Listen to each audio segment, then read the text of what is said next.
we're back. And the first thing on the agenda today is the first thing I want to talk about is the gaff by Mr. Yule yesterday lunchtime, which involved us lot being banned from the courts, which is rather unfortunate, rather silly, and actually rather sleazy. Because the story goes, there was a cup lying in the middle of the courts.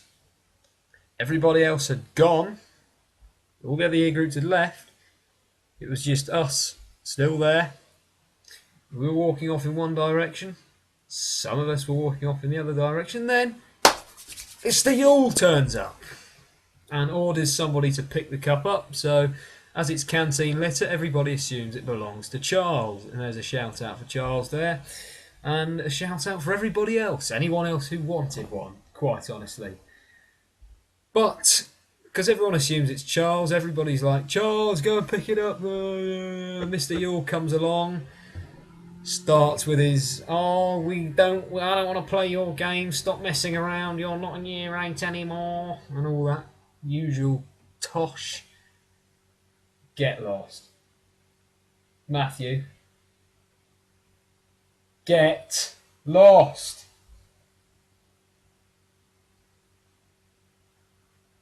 I can still see your shadow by the door. Tosser. And yeah, Mr. Yule comes along with his usual rubbish of, oh, don't want to play your games and all that. So, what he says is, if no one picks the cup up, you're all banned. All banned from the courts. But, if you go and pick the cup up, we'll let you off.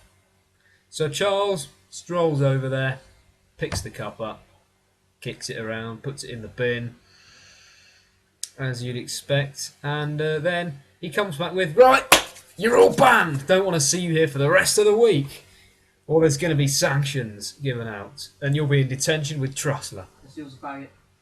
Get out. Get out. Get out. What now? Just get out. No, still bag Piece of penis.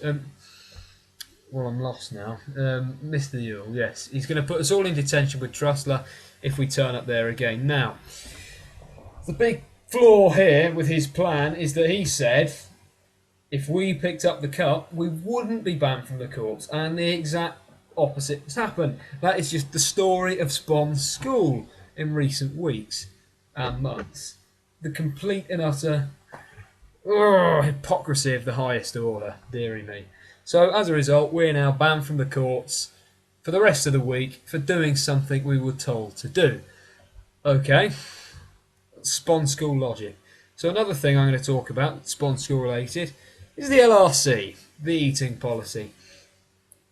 If you've ever been in the Sponne School LRC, you'll see there's massive signs up everywhere, all over the walls, saying no eating, no drinking, only water. That's it, only water. So, I'm sat in the LRC doing my geography analysis earlier, and I look over towards the desk. Now, if you're seen eating in the LRC, the likelihood is Mrs. Varley will send you out and ban you for the rest of the year and give you a C1. Probably. I don't know. That's what normally happens. But normally the ban lifts after about a day if you go in there and apologise nicely.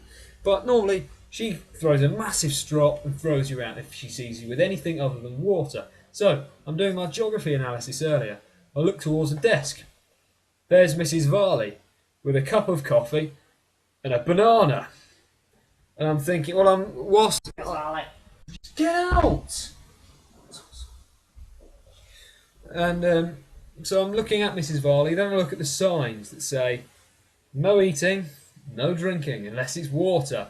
And there's the chief librarian, who's the one who makes the rules, flouting exactly what she's proposed as rules. And this isn't the first time this has happened. On study leave, she threw me out for being in possession of a chocolate biscuit, which is a chuck-outable offence, I suppose, in LRC criminology terms. And minutes before that occurred, she was eating a banana. That seems to be quite a quite a common theme, Mrs. Varley eating bananas in the LRC. So what she should do is take those ridiculous signs down and put them up saying no eating or drinking unless it's bananas, water, coffee or a chocolate biscuit. Anything else is banned. But no, one rule for Miss Varley, one for the rest. She can eat what she likes, everyone else just has to starve to death in the LRC. Some people could be there all day studying for their exams, who knows.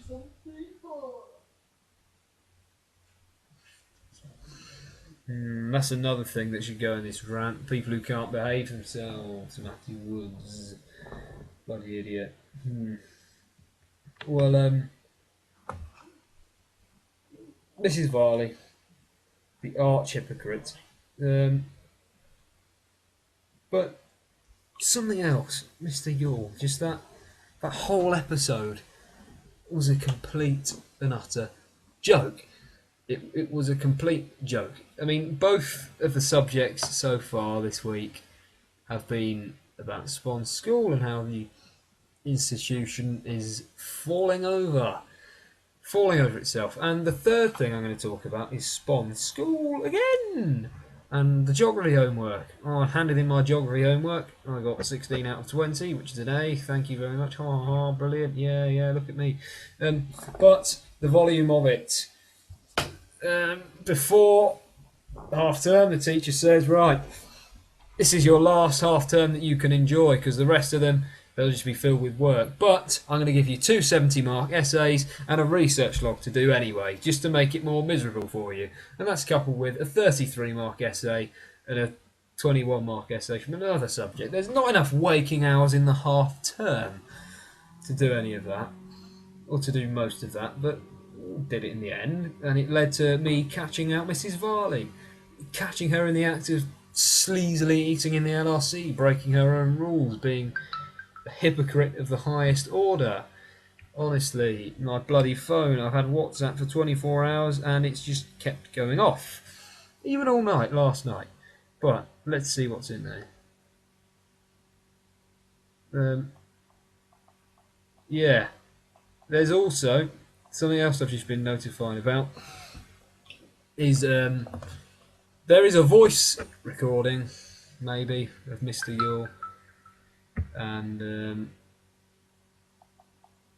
that would be hilarious. But I currently don't have that. But it's just, I don't want to spend my lunchtime playing your games anymore. You're not in year 8 and all that. And I'm sure you could imagine Mr. Yule saying that.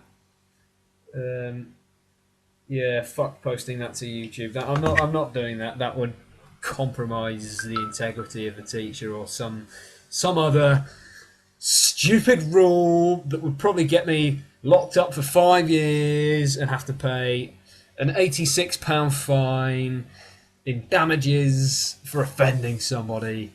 That's how silly the world has got. And you get one of those fines for eating in the LRC, unless your name's Mrs. Varley, of course. Eating in the LRC is perfectly fine, because, well, it's a book-free zone, isn't it? Oh no, wait, it's not. It's a library. You get water on the books. Surely, let's just think about it. You've got a chocolate biscuit or something that's crummy, or water. Water's allowed, but chocolate biscuit's banned. Maybe I should do this in my garden as a Brainiac style thing. If you get a book and get some biscuit crumbs on it, you can brush them away. But if you get a bottle of water and pour it on a book, it will wreck it. It will smear all the words on the page and it will make all the pages frail. And, well, what she's done there is ban the things that won't do any harm to the books and allow the things that will. So what I'm going to do one day is just go into the library and spill my drink of water everywhere. And then when she tells you off, I can when she tells me off, I can just say, "Oh, sorry, miss, but it's allowed." Then she would know that letting people drink water in the LRC could be a stupid idea. But if she's going to allow people to do that, then what's wrong with having, I don't know, Coke or something, or Strongbow, or vodka, or Smirnoffs, or Boddingtons, or something like that. I don't know. But anyway, 3 Sponne School related subjects this week, because it's been a terrible travesty what's happening at Sponne School. It's bad. It's Armageddon. The world is ending. The walls are closing in on everybody else. And Sponne's going to kill us all, don't worry. But that's the end of it this week, guys. I hope you enjoyed it. Thank you very much for watching. Goodbye.